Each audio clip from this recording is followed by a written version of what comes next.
So it looks like McFarlane Toys just did their summer showcase for DC Direct and DC Multiverse, and we saw a lot of really cool stuff.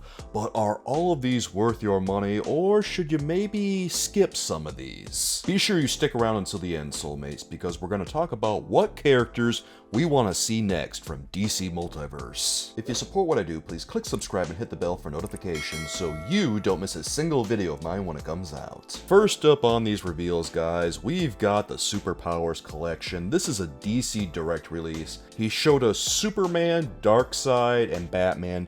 Those were all very expected, and he also showed us a couple of vehicles, but we'll get to those in a second. These action figures that we're seeing are very much modeled after Kenner's action figures. And you see those classic points of articulation at the knees, the hips, the shoulders. Regardless, I'm pretty excited about these, even though the character selection is pretty bare bones, but at least it gives us a taste. And hopefully we'll see a lot more of these in the future. Now, as far as the designs of these action figures go, Superman is based on his more iconic look, the one that we're all pretty familiar with from the Christopher Reeve movies, as well as the Superpowers cartoon. Darkseid is very obviously more modern looking, and it appears that his design is based off his new 52 look, and Batman is based off of the mid-2000s look that he had, with the bat insignia that didn't have the oval around it anymore. If that wasn't enough for the new Superpowers collection, we're also getting two vehicles with this inaugural wave. We're getting the Supermobile, which is a re-release of the old Superpowers collection vehicle from the 80s. That is very cool. It's a very silly thing, but it's so silly it becomes cool again. And then we're also getting the Batwing. The Batwing has a couple of pretty impressive features. One, it has wings that fold up, and two, it has claws on the front of it that can grab enemy figures. So it's really nice to see action features on these things. It makes it so much more fun. And of course, if the Batwing has some action features, the Supermobile has to have them too. The Supermobile comes with two compartments to put bad guy action figures in at the back of the Supermobile, and then it also has two fists on either side of the front of it, and when you turn a dial on the bottom of the Supermobile, it makes the fists go back and forth, so it's punching bad guys. So Superpowers collection aside, we also had a ton of DC Multiverse reveals, and the first one we're going to look at is Ocean Master.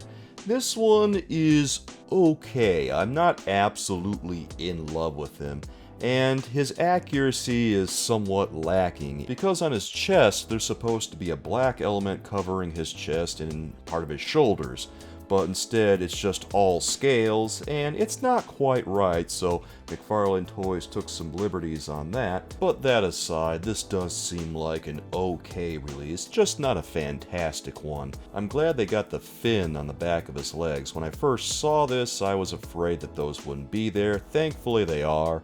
And the rest of him looks pretty good. His mask looks nice, he's got a very fearsome look on his face. The little detail on his belt looks good, and it's covering his legs too, so that's correct. And they've got the inside of his cape that looks the right color. Everything looks pretty decent aside from that one element that I mentioned. I just wish it were there so it would be a little bit more accurate to what we saw. On a very positive note, they absolutely nailed Ocean Master's trident.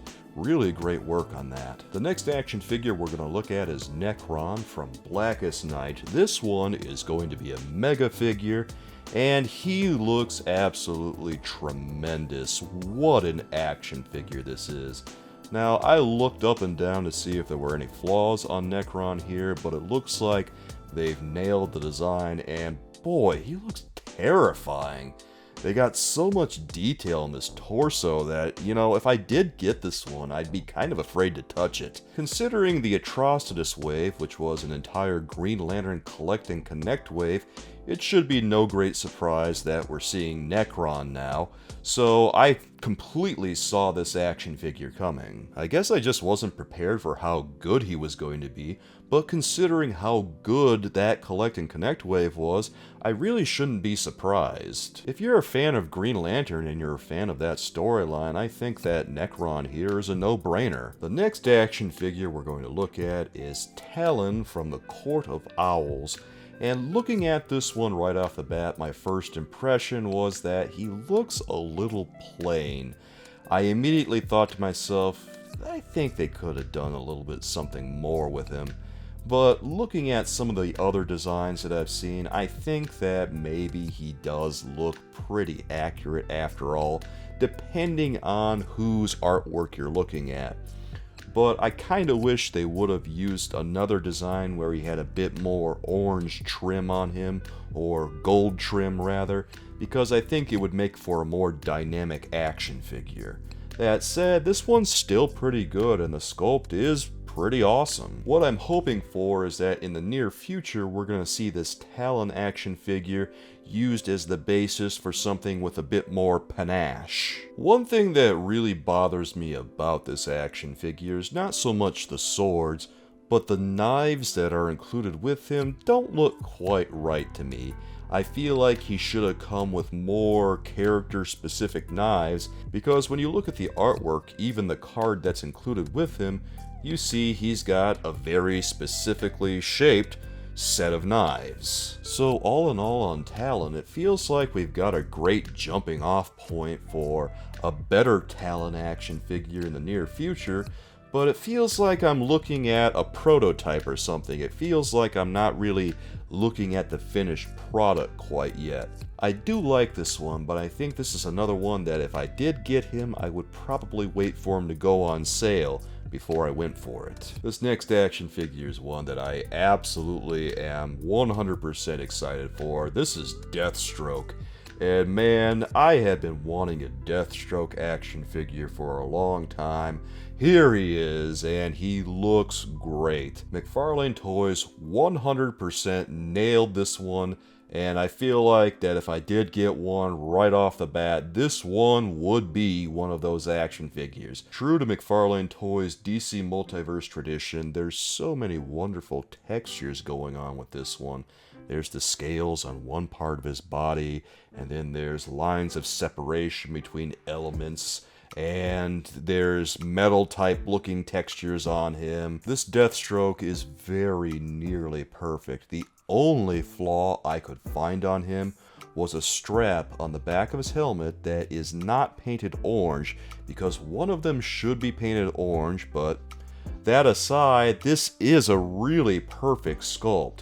Even the sword is right, and I'm not in love with the design for the sword, mind you, but it is correct. Of course, this being Deathstroke, it does seem insane first looking at it that he doesn't come with a gun, much like a lot of other characters, but that's the way it is. He can't include guns with these figures anymore, so that's why we have the munitions package. I even think that the trigger finger hands work very well on Deathstroke, because obviously he's a character who uses guns and sword. So if you're gonna have only one pair of hands on Deathstroke, it just makes good sense to have them be trigger finger hands. The last action figure from this summer showcase we're gonna be looking at today, guys, is Bane, another Mega figure, and boy, I think this is one we have all been waiting for a long time. This is Bane from the Knightfall storyline. How is this action figure compared to that storyline?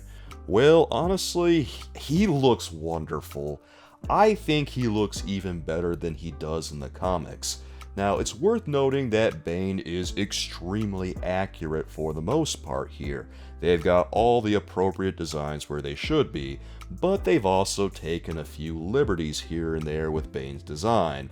For one, he's got a bunch of pouches on him, and that's not something that he really wore in the original Knightfall comics. One thing you might be asking yourself is, why does he have those straps? Well, they're to hold the container of venom onto his back that's being pumped into his brain. Now, Bane has a series of tubes attached to his head in Knightfall. It looks like, when you look at a back shot of him, he has about 4 tubes, 2 larger ones and 2 little ones, and then a tube that goes from his wrist mount all the way up to his head. Now obviously that's not the case here. Bane has 2 green tubes and 1 silver tube attached to his head, and they all connect to the container attached to his back. And meanwhile he has 1 more tube that's attached to his wrist mount that stretches all the way up above his bicep to his shoulder. Besides the venom pump, the other liberty that they took with this one was adding a red paint app